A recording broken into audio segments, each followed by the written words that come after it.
Hello everyone, welcome back to another episode of Queen's Park for Life. I am your host, as always, Glenn Marshall. This week sees Premier Women's Team player Nina Shields on the show. How you doing, mate? Good, thank you, Glenn. It was a beautiful game you played yesterday. You must be wrapped. Yep. More or less wrapping up the Colt Cup. I'd say so. More or less. Let's hope so. It would be fairly shocking if you didn't win it from here, I'd say. Yeah. But we'll speak about that game in a wee bit when we go through the results. Just sort of give us an overview of yourself, mate. How long have you played football for? Who have you played for? You've played for a couple of clubs at least, haven't you? Oh, yeah, you don't need to say it like that. Yeah, I started playing when I was about 14 or 15, I think, at high school, just for the school team, and played through school and then joined up to Waihopai, I think, I played at university in Christchurch, and then played for Waihopai for a season and then joined Queen's Park.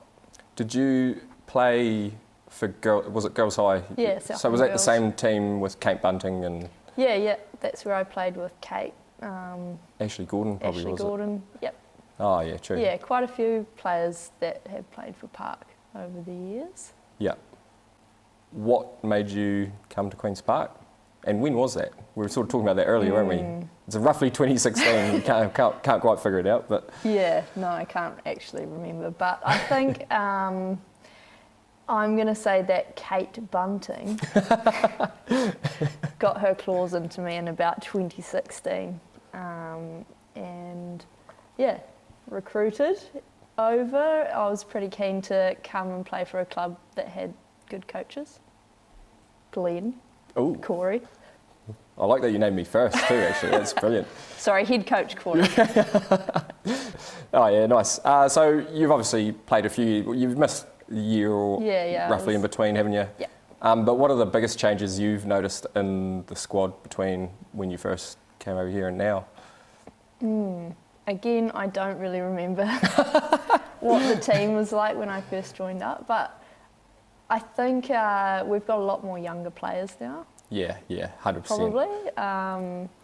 And with that, probably more players that have played football like for a decent number of years. Yes, yeah. Yeah.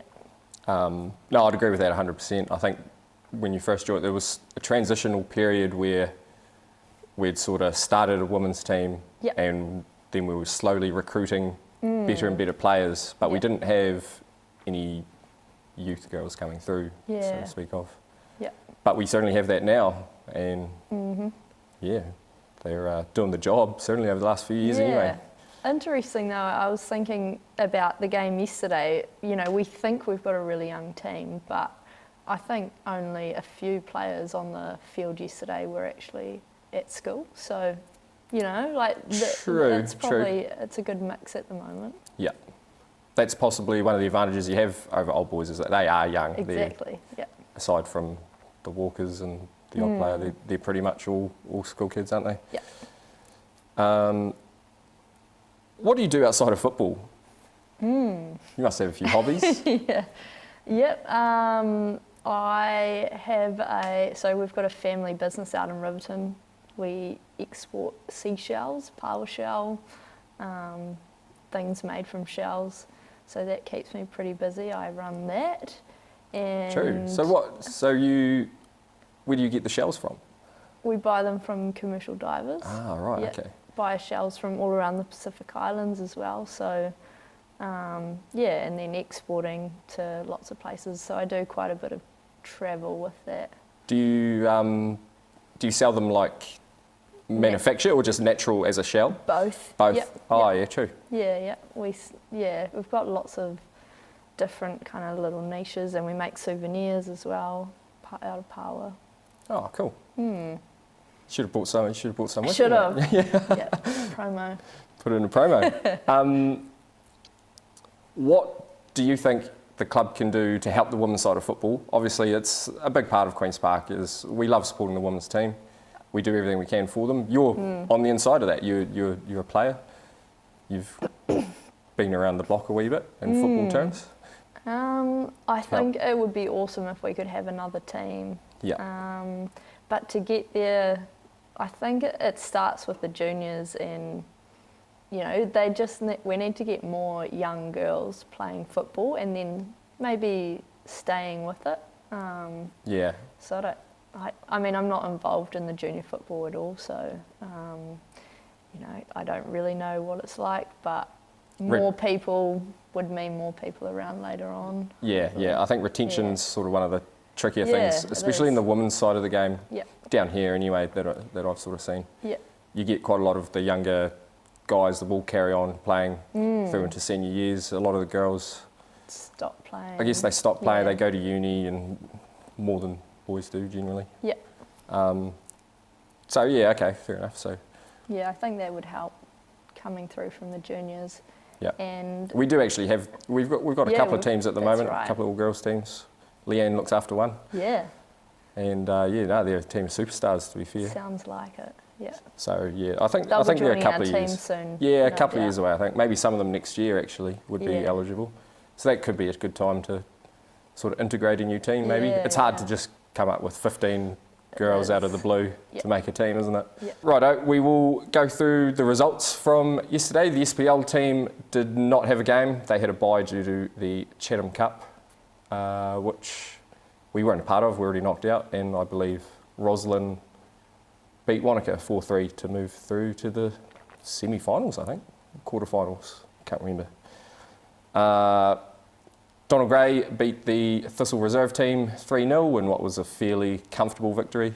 Never really threatened by Thistle, to be fair, except the odd set-piece bomb. And the boys did the job, which was all they needed to do, to be fair.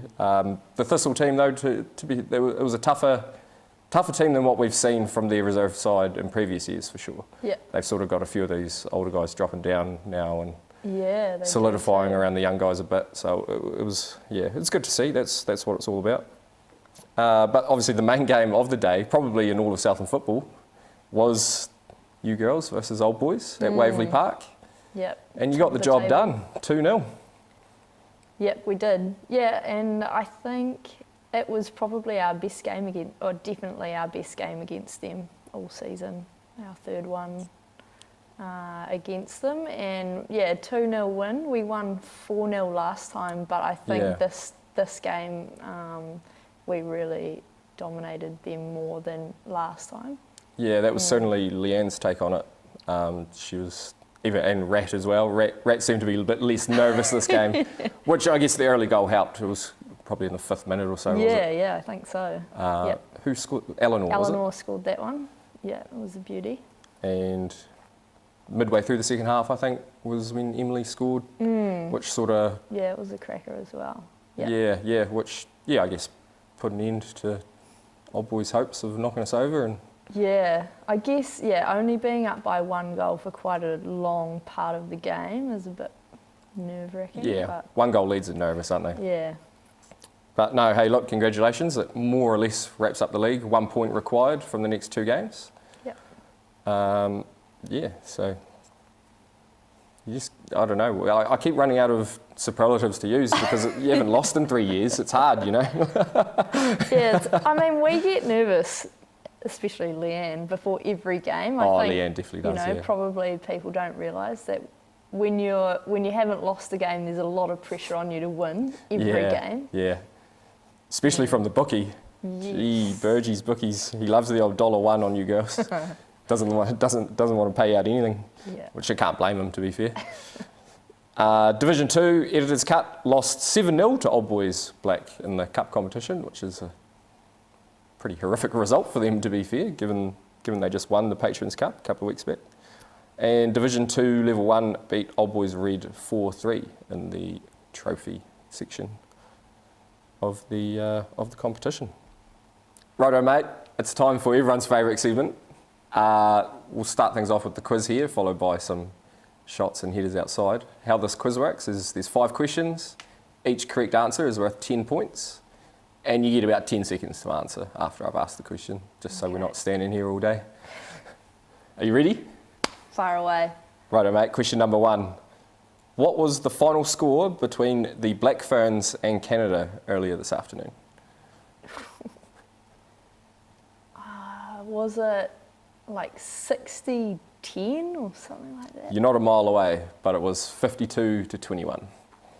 Closer. You must have seen something. Yeah, I did see something on there. Yeah. Damn it. Incorrect. Sorry. Question number 2. Which US women's football star has announced her retirement after the upcoming FIFA Women's World Cup? I also saw this. Is it... names. The really famous one.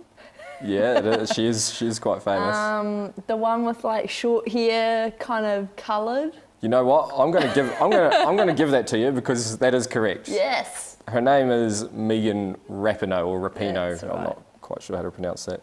Yep. I'll give it to you. Yes. 10 points there, mate. Well done. You're on the board. Thank you. You're on the board.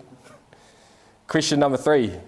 Who did the White Ferns beat by 5 wickets in a T20 cricket match yesterday? Really? Yeah. Look, it must have been South Africa. No. It must not have been South Africa. It was, in fact, Sri Lanka. Sri Lanka. Close. Yeah, You got the yes. Question number 4. Who do New Zealand play in the opening match of the FIFA Women's World Cup starting July 20th? Oh, I do know this one. Norway. It is Norway. Well done. Spot on. Rapid answer there too. Well done, mate. I was loving the confidence. I was like, she's so confident she has to get this right. Yeah. And question number 5. The All Blacks beat Argentina this morning. What was the score? Was it 42-12?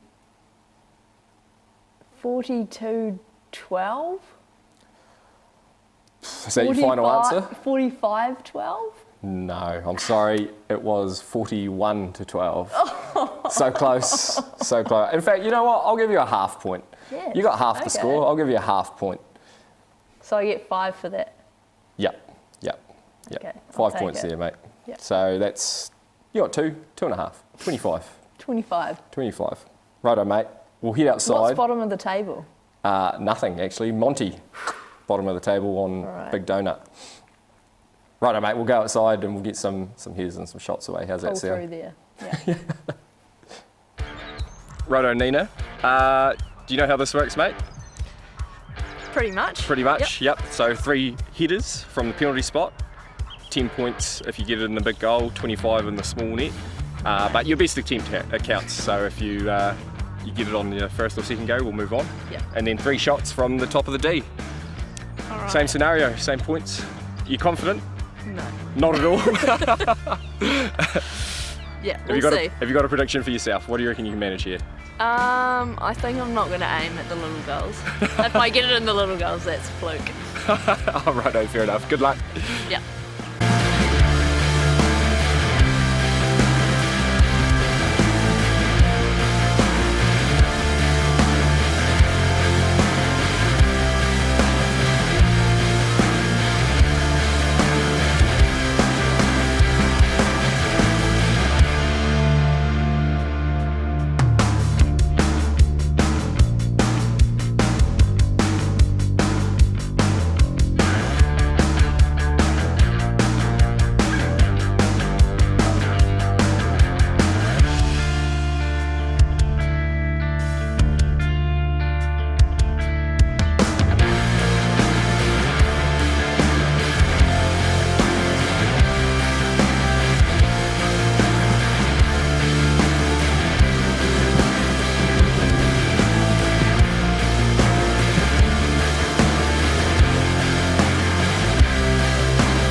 None. Not ideal, mate. Bit tired from yesterday. Oh, I was exhausted, yeah. Yeah. Oh, well, that That gives you a total of 25 points. So, you know. Better luck next year. Better luck next year, mate. Not the worst. You're off the bottom, somewhere in the middle. Yeah. But certainly not top 3. Unlucky. Who's at the top? Dion Cameron is still at the top on 75 points. Ooh. Yeah, he smoked it, to be fair. He got 4 on the quiz and 35 out there. So tough to beat that, to be fair. It's a tough score. Tough score to beat. So, yeah, unlucky. Oh, well, time to hear from the bookie. There is only one game this week, so let's see what he says about the SPL team.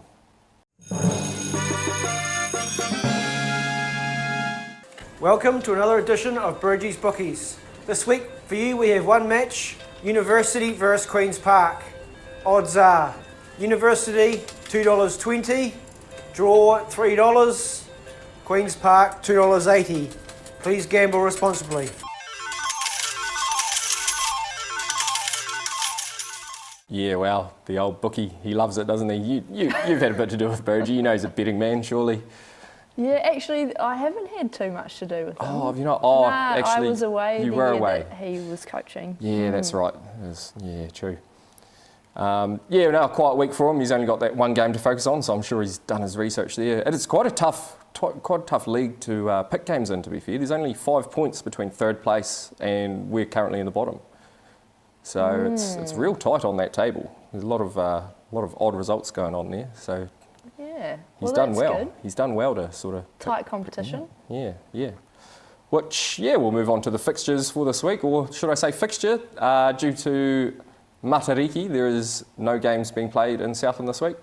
The only fixture is the SPL team who are away to University, playing on the turf in Dunedin at 2:45.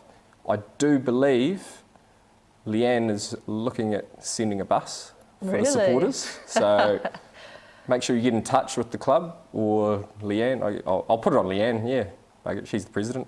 She'll be happy about that. She can sort it. Mm-hmm. So get in touch with her if you have some interest in going up to support the boys for the day and have a few beers, I suppose, and get rowdy. And yeah, look, that's us for the week. Thanks for coming in, Nina. Really appreciate it. That's all right. At least you remembered to come this time. Did that actually happen? Nah, hey, look, if it's not recorded, it didn't happen. So thank you. And obviously, good luck for your next game in a couple of weeks. Yeah, thank you. Points all you need to wrap it up. So Winton, is it? I think it's it's Winton or Thistle. I'm not sure. I haven't looked, but yeah, good luck. Thank you, Glenn. No worries. Same to you. Cheers. And remember, Queen's Park for life. See you next week.